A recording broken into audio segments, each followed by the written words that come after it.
Welcome to The Explainer. So we're going to tackle a really big question today.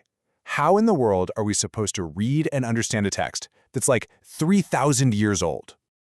Okay, let's just get this out of the way. When you first crack open an ancient text like the Old Testament, it can be, well, a little jarring. Dr. Ted Hildebrandt puts it perfectly when he says, you're going to be shocked. And, he's right, because its world is just so different from ours. So what's going on here?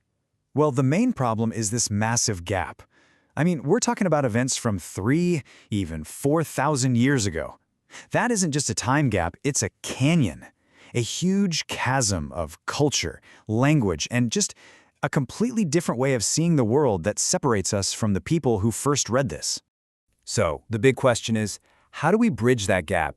We can't just pick it up and read it like a new novel, right? That's not going to work. What we need is a special kind of toolkit. Think of it like a set of 3 specific lenses that will help us see the text and the world through their eyes. All right, let's grab our first tool.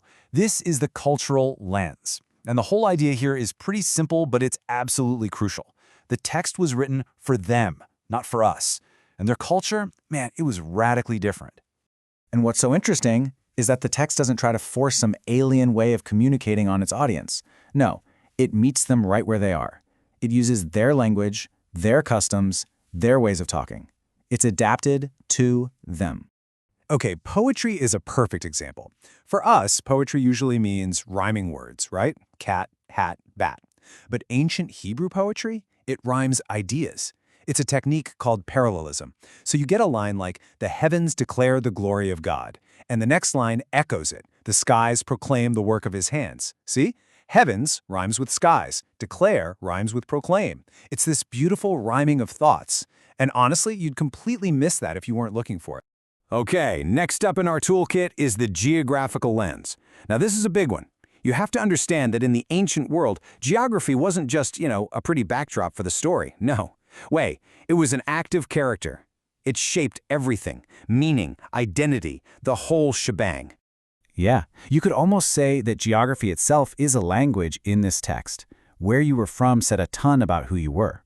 So if we really want to get what's going on, we have to learn how to read the map, so to speak, and understand what all these different places really meant to them.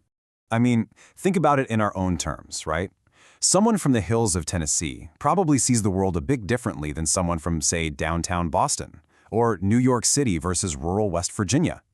It's the same thing in the text. Galilee was kind of the countryside, where the Hicks lived. But Jerusalem, that was the big city, the capital. Just knowing that adds this whole new layer of meaning to the stories when characters move between these places. And that brings us to our third and final tool, the literary lens. This one is all about recognizing that this text wasn't created in some kind of vacuum. The authors were using the literary tools and structures that were common, that everyone was using back then. This is so important because it grounds the text in actual history. It wasn't some bizarre book that just fell out of the sky. It was part of a real conversation happening at the time, using formats and styles that the original audience would have instantly recognized. Get this. The entire book of Deuteronomy, it's structured almost exactly like a political treaty from the ancient Hittite Empire. How wild is that? Or think about names. The name Adam wasn't just a name they picked out of a hat. In Hebrew, it literally just means man or humankind.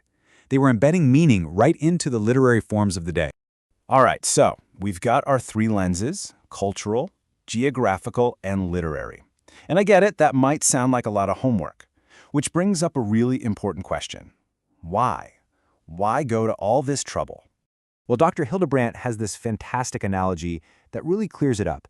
He says, imagine you're dating someone, but you only ever see them in one place, at work. That's it, just in that work context. The question is, do you really know them?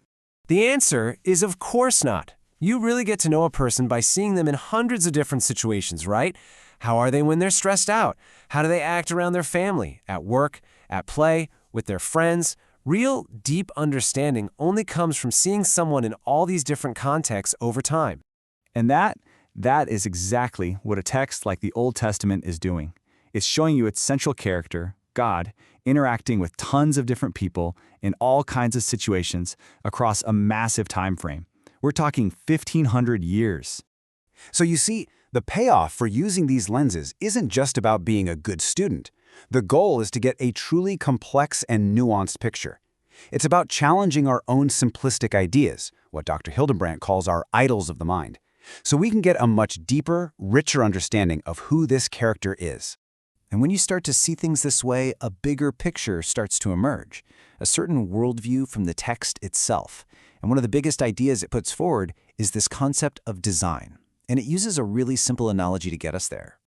Okay, picture this. You've got a room with, say, 110 chairs, all lined up perfectly in neat rows. Now imagine some giant comes along, picks up the whole building, and just shakes it like crazy, violently. Then he sets it down. What are the odds, really? What are the chances that all those chairs landed back in perfect, neat rows? It's basically zero. You could shake that building a billion, trillion times, and all you're ever going to get is chaos, a total mess. Deep down, we all know this, right? It's just intuitive. If you're hiking in the woods in New Hampshire and you stumble upon a perfectly straight stone wall, you don't think, wow, a glacier must have dropped these rocks just so. No, you assume someone built it, an orderer. When we see order, especially complex order, our minds just automatically assume there was an order. And that's the final provocative question the text leaves us with. If we see 100 chairs lined up in a room and we automatically assume someone arranged them, what should we conclude when we look at the universe, which has orders of magnitude more complexity and order than a classroom? Does that too point to a designer? Now that is something to chew on.